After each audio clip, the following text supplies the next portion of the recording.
صدیق کا زمانہ تھا تو ایک شخص ملک شام کا رہنے والا، بڑا قرضہ چڑھ گیا اس پہ،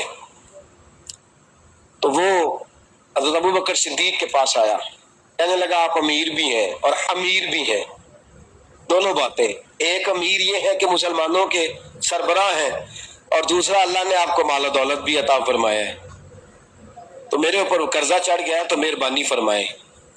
وہ کہتا ہے حضرت صدیق اکبر نے میرا ہاتھ پکڑا، گھر کے اندر لے گئے، باہر سے دروازہ بڑا اعلیٰ تھا لیکن گھر کے اندر گیا تو چارپائی بھی کوئی نہیں تھی، کھجور کی چٹائیاں بچھی ہوئی تھی، کھجور کی چھال کی، اور وہ بھی پھٹی ہوئی۔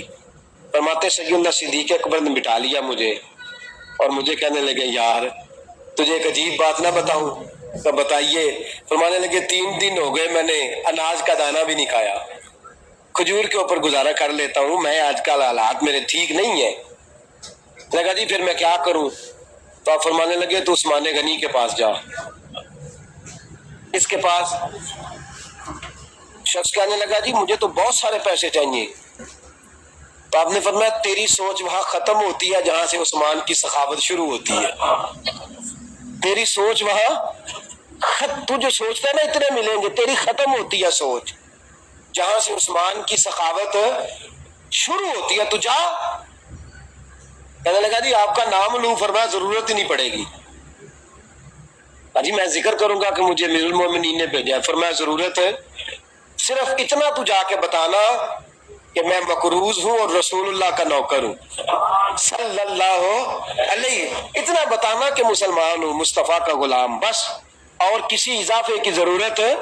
کہا جی وہ دلیل مانگیں گے۔ فرمایا عثمان خیرات کرتے تفتیشیں نہیں کرتا، عثمان اللہ کی راہ میں دیتے ہوئے تفتیشیں 10 روپے دینا اور 100 بات سنانا فقیر کو، ٹک تو نہیں نا، 10 روپے اور 100 قسم کے تانے نہ دے تو میاں چشم پوشی کر جا، تجھے کس نے اجازت دیا ٹٹولنے کی، ٹھولنے کی اور کرودنے کی؟ یہ حال اگر تیرے ساتھ کیا جائے، رب اگر تجھے ٹٹول کے دے تو تیرا کیا بنے؟ رب کریم اگر تجھے ٹٹول کے دے کہ پہلے بتا نمازیں کتنی پڑھی ہیں، سویرے اٹھتا ہے کہ نہیں، تو تیرا کیا حال ہوگا؟ تو ٹٹولتا پھرتا ہے 10 روپے دینے کے لیے۔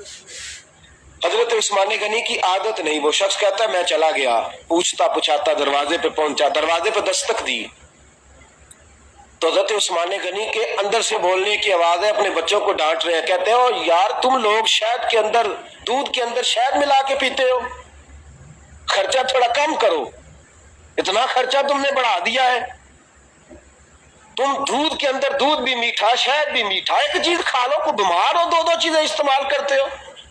کہتے ہیں میں نے کہا ابو بکر تو بڑی باتیں بتا رہے تھے، اور اس قسم کے کئی واقعات حضرت عثمان غنی کے ساتھ ہوئے، وہ تو بڑی باتیں بتا رہے تھے، اور یہ آدمی دودھ شہد سے لڑائی کر رہا ہے، اور مجھے کئی ہزار درہم چاہیے، دینار چاہیے، مجھے دے گا؟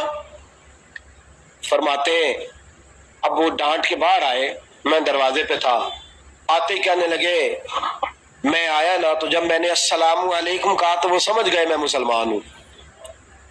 کہتے وعلیکم کہا تو پہلا جملہ انہوں نے جو بولا وہ ان کے بڑے پن کا مظاہرہ تھا۔ کہنے لگے بچوں کو ایک بات سمجھانی تھی، آنے میں مجھے 1.5-2 منٹ لگ گئے، تو دروازے پہ کھڑا رہا، مجھے معاف کر دینا۔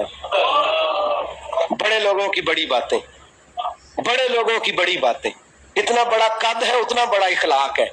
کہنے لگے تجھے ایک بات بچوں سے کرنے لگ گیا تھا، تجھے انتظار کرنا پڑا، ذرا درگزر کرنا۔ کہتے ہیں پھر انہوں نے دروازہ کھولا، جو اس وقت ان کا ماحول تھا، حویلی کا، ڈرائنگ روم کا، جو بھی، مجھے بٹھایا۔ کہتے ہیں میرے لیے جو پہلی چیز آئی وہ دودھ کے اندر شہد ڈال کے وہ لائے۔ کہتے ہیں میرے دل میں خیال آیا گھر میں جھگڑا کر رہے تھے، مجھے پلایا، اس کے بعد کھجوروں کا حلوہ آ گیا۔ کہتے ہیں میں نے